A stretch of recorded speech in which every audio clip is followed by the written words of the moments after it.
The world thought they were just having a conversation about rockets and electric cars. They were wrong. What began as a typical episode of the Joe Rogan Experience transformed into a moment that would forever alter how Americans understand the invisible forces shaping their future. When Elon Musk leaned forward and uttered those 9 words that would be replayed millions of times in the days that followed, Joe Rogan's face reflected the stunned realization rippling across the nation. Something had been happening right before our eyes, and until that moment, almost no one had seen it. The Austin studio was bathed in the signature red lighting that had become synonymous with Rogan's podcast empire. The air smelled faintly of coffee and the specialized broadcast equipment that filled the space. Joe Rogan sat comfortably in his usual position, dressed casually in a dark t-shirt that contrasted with the intensity of his gaze.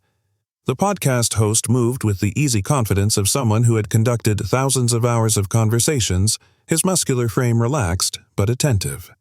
Across from him, Elon Musk settled into the guest chair, dressed in a simple black t-shirt and jeans, the uniform of tech visionaries who wanted to signal that their focus was on ideas, not appearance.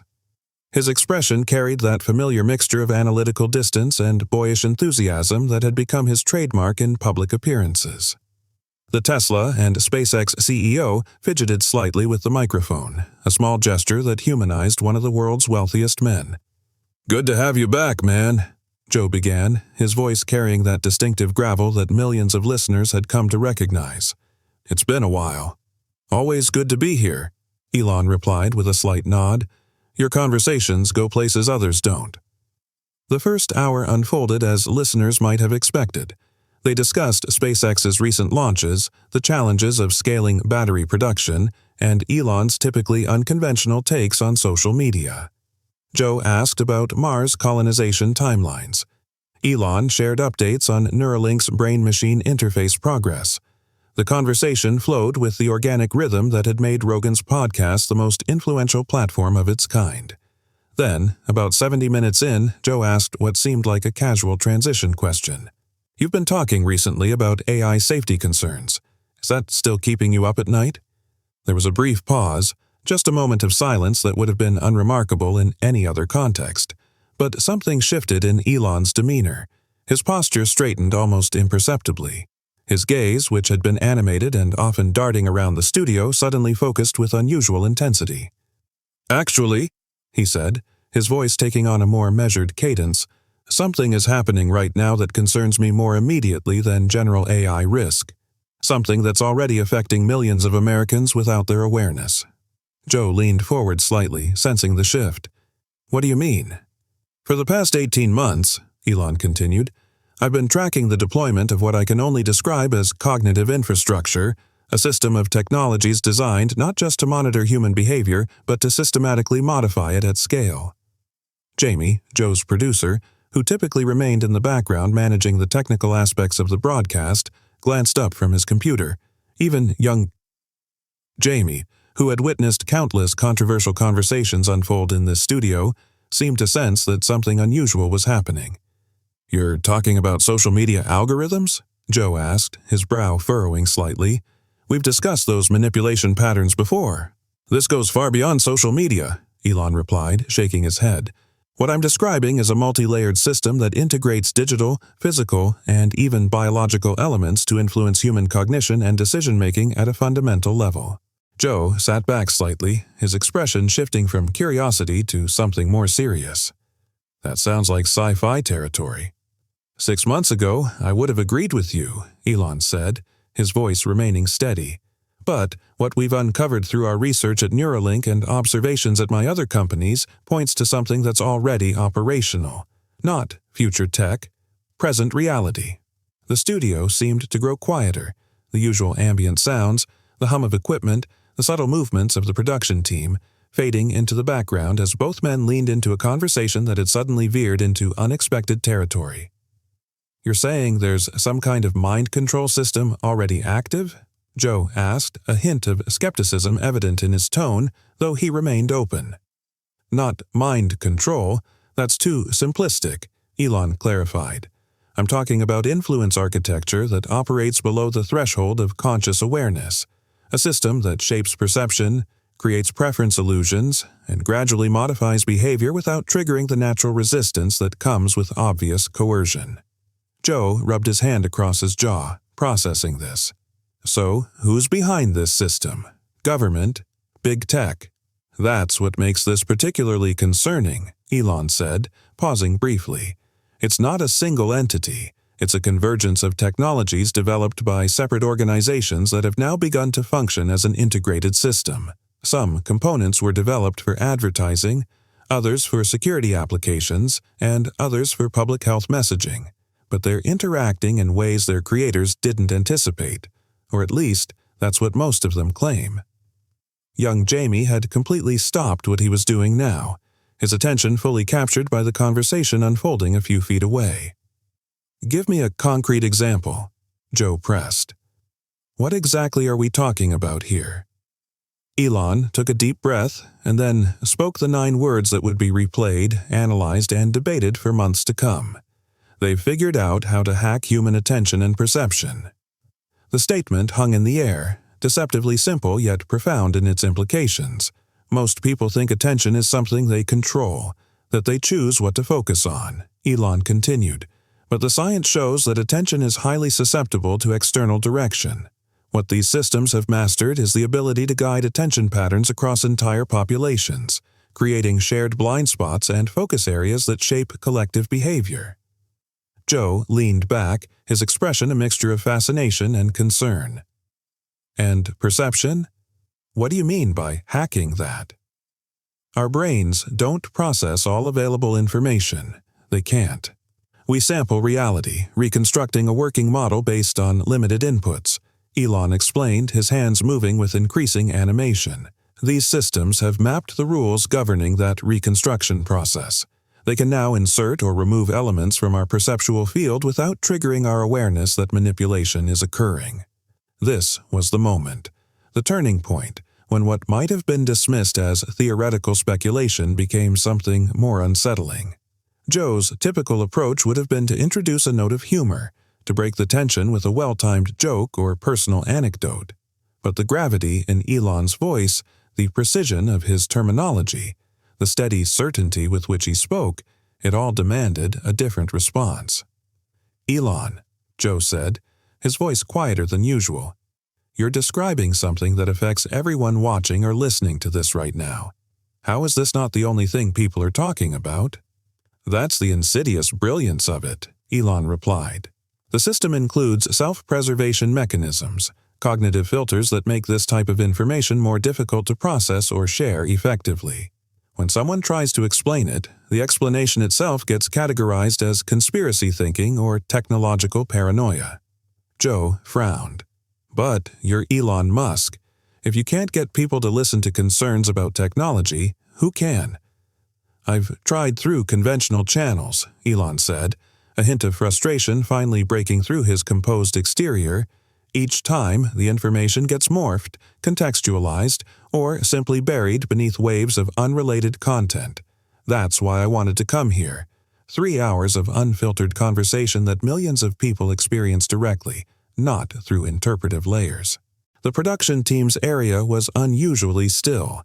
This wasn't the typical controversial JRE moment that would generate outrage cycles and media headlines. This was something different, a systematic explanation of technological capability that felt simultaneously alien and intuitively recognizable. "So, how does it work?" Joe asked, fully engaged now. "What's the mechanism?" What followed was the most remarkable 45 minutes in the podcast's history.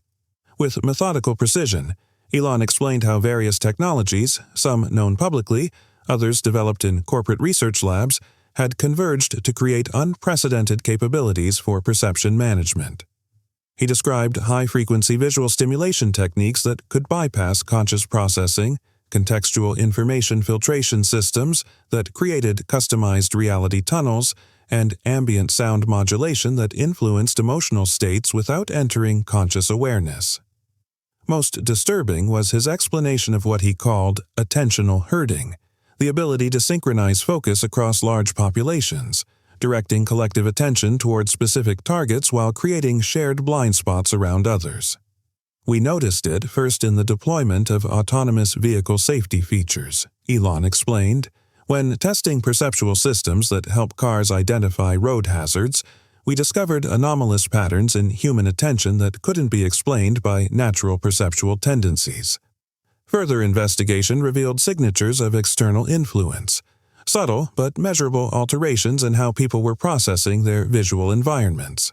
Joe, who typically thrived on interjecting questions and redirecting conversations, remained uncharacteristically focused, allowing Elon to construct his explanation without interruption. The usual podcast format, exploratory, meandering, punctuated by tangents, had given way to something more urgent and structured. "The most concerning aspect," Elon continued, "is that these capabilities weren't developed with malicious intent, at least not initially. They emerged from the optimization of advertising effectiveness, content engagement metrics, and public health messaging, seemingly benign applications. But once these tools existed, their potential for broader application became obvious to certain interests." "And who are these interests?" Joe finally asked the question that had been building throughout the explanation. Elon's response was measured but direct. "It's not the obvious suspects. It's not a government agency or a specific corporation. It's an emergent network of technological systems and the people who control them, a distributed architecture of influence that spans traditional boundaries between public and private sectors." The studio fell silent as the implications of this settled. This wasn't a traditional conspiracy theory with clear villains and heroes. It was something more complex, a system that had evolved beyond any single controlling entity, yet was being leveraged by those with access to its capabilities. "So, what can people do?" Joe asked, giving voice to the question that millions of listeners were undoubtedly asking themselves. "If this is as pervasive as you're describing, how do we protect ourselves?" This was the moment when the conversation shifted from revelation to response, when what could have been a disturbing but ultimately disempowering disclosure became something more constructive. "That's exactly why I'm here," Elon said, his expression brightening slightly for the first time since the serious turn in their discussion. "Because there are countermeasures, and they're more accessible than you might think." He outlined a series of practical approaches: digital hygiene practices, attention protection techniques, perceptual awareness exercises that could help individuals regain cognitive autonomy. But more significantly, he revealed a technological initiative that had been developing in stealth mode. "We've created what we're calling the Cognitive Liberty Framework, an open-source toolkit that helps people identify manipulation attempts and protect their perceptual sovereignty. The code will be publicly available starting today, allowing developers worldwide to build applications that shield users from unwanted cognitive influence." Joe's eyes widened slightly. "You're releasing this right now?" During this conversation, Elon nodded. "The team is pushing it live as we speak. By the time this podcast ends, the repository will be available for anyone to access, review, and implement." The conversation had transcended the typical podcast format, becoming a real-time event with immediate consequences. Young Jamie, sensing the historic nature of what was unfolding, had already pulled up the repository on his computer, visibly amazed by what he was seeing. "I've got it here," Jamie called out, his voice rarely heard on the broadcast. "It's already getting thousands of stars on GitHub." Joe turned to look at Jamie's screen, visible shock registering on his face as he saw the rapidly growing numbers. "Holy shit," he murmured. "This is happening right now." The framework includes detection tools that identify cognitive manipulation patterns across different media forms, Elon explained, a note of pride entering his voice. But, more importantly, it provides the foundation for a new kind of digital environment, one built on the principle of informed cognitive consent. As the conversation continued, an extraordinary phenomenon began unfolding beyond the studio walls. Across America and around the world, listeners weren't just passively consuming the dialogue, they were actively engaging with it, testing the concepts in real time against their own digital experiences. In Seattle, a software engineer immediately downloaded the framework and began applying it to her company's user experience design, identifying several patterns that had been implemented without her knowledge. In Atlanta, a high school physics teacher paused the podcast to demonstrate perceptual manipulation techniques to his fascinated students.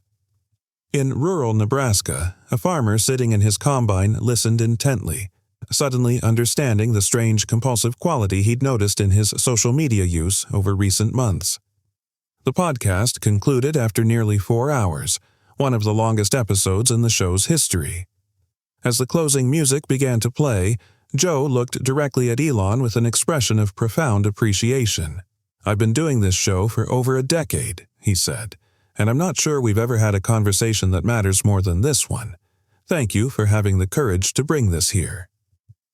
Elon nodded, the weight of the moment evident in his expression. Sometimes the most important truths sound the most unbelievable until you see the evidence. That's why this format matters. People get to hear the full context, not just selected fragments. As they removed their headphones and the red recording lights dimmed, neither man fully grasped what was already beginning to happen beyond the studio. The conversation was spreading with unprecedented velocity, but not in the way controversial podcast moments typically spread. This wasn't generating the usual outrage cycles and hot takes. Instead, it was creating something far more unusual in the modern information landscape: sustained, focused attention. By midnight, clips of the interview had been viewed over 40 million times across platforms. By sunrise, collaborative groups had formed spontaneously to explore and expand the cognitive liberty framework. By noon the following day, major technology publications were running detailed analyses of the code repository, confirming the legitimacy of the tools Elon had described. The response from institutions implicated in the attention manipulation systems came swiftly, as Elon had predicted during the podcast. Official statements questioned his technical understanding, suggested he was exaggerating capabilities, or framed his concerns as misguided fears about standard optimization practices. Anonymous sources in major publications suggested he was experiencing pressure-induced paranoia or engaging in a sophisticated marketing campaign. But unlike previous cycles of revelation and dismissal, these traditional tactics of distraction and discrediting gained little traction. Too many people had engaged directly with the framework, testing it against their own digital experiences and finding unsettling confirmation of Elon's claims. The conversation had escaped the controlled environments where narrative management typically succeeded. In Phoenix, a mother of 3 discovered that her children's educational apps contained several of the perceptual manipulation patterns identified in the framework. In Minneapolis, a group of graduate students applied the detection tools to political campaign materials, finding sophisticated attention-steering mechanisms embedded across party lines. In Miami, a neurologist recognized patterns described in the framework from his research on addiction pathways, leading to an emergency conference among colleagues. 4 days after the podcast aired, a coalition of technology ethicists, cognitive scientists, and civil liberties organizations announced the formation of the Perceptual Rights Alliance, a multidisciplinary initiative dedicated to establishing legal protections for cognitive liberty. Their first action was filing a series of class action lawsuits against entities alleged to have implemented manipulation technologies without explicit user consent. Joe Rogan, who could have capitalized on the massive attention by immediately booking follow-up guests to discuss the revelations, instead made a surprising decision. He announced a 2-week pause in new episodes, encouraging his audience to spend time exploring the framework and its implications rather than consuming more content. "This isn't about my download numbers or keeping the hype going," he explained in a brief video message. "It's about giving people space to process something that fundamentally changes how we understand our relationship with technology. Take the time. Look into it. Talk to people face to face.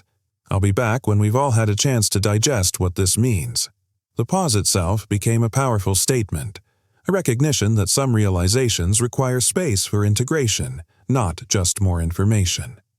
Across America, a subtle but significant shift began occurring as millions of people became conscious of their attention patterns for perhaps the first time, noticing how and where their perception was being directed.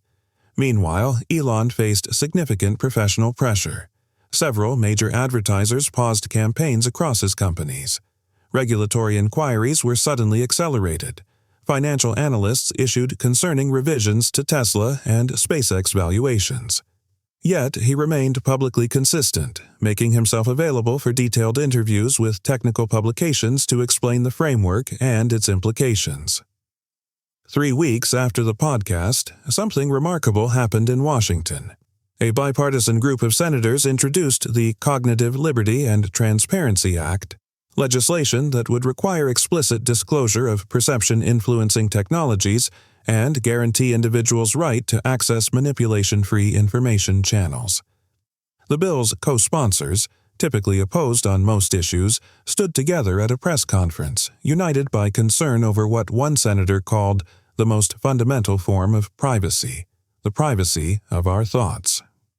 6 months later, as Joe and Elon reunited for a follow-up conversation, the landscape had transformed dramatically.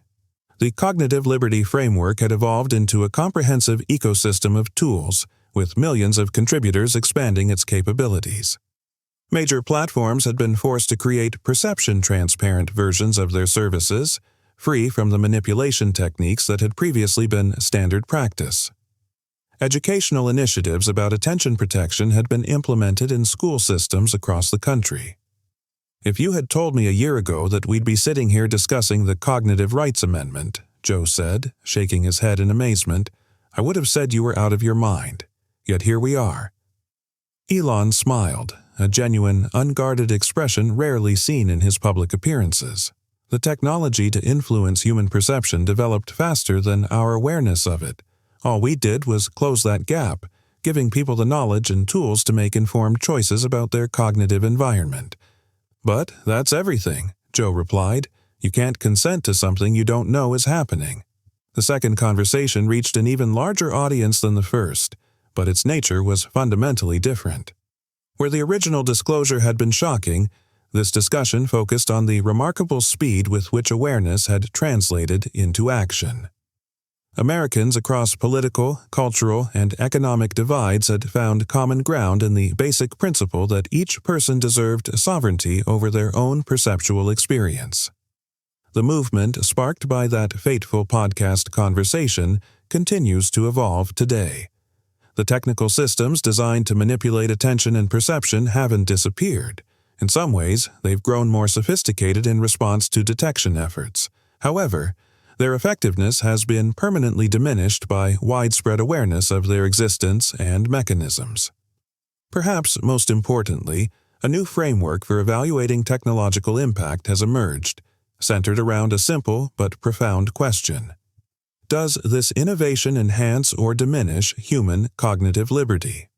This question now shapes development decisions across industries, from social media to transportation, from healthcare to entertainment.